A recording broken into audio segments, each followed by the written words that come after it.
Imagine a whole lake rushing down a mountain at once, carrying ice and rocks along with it.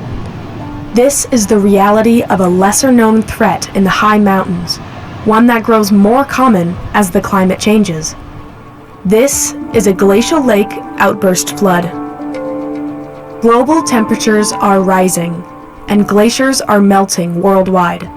The melting creates feebly dammed glacial lakes that can violently burst. The resulting floods can devastate downstream communities. Live in the shadows of a glacier, especially in the Himalayas, the Andes, and here in the Swiss Alps. According to a recent study, glacial floods have killed over 12 the European Alps, and Iceland. These events are rapid and unpredictable. There is often little or no warning when a dammed glacial lake may burst. Researchers like Fabian Walter are racing against time to understand these events.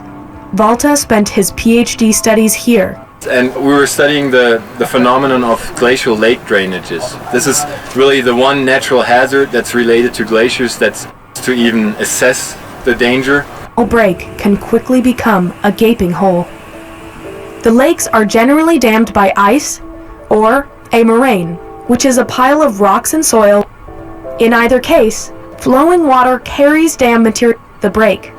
This means that even a small disturbance, like heavy rainfall, could trigger a massive flood and break again.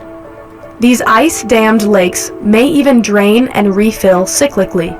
This is a very difficult phenomenon to predict, and that's why we spend several years here looking at a particular ice marginal lake, which was an ideal study site because it drained every summer. And communities time to prepare for the deluge. Other experts take different approaches to flood mitigation.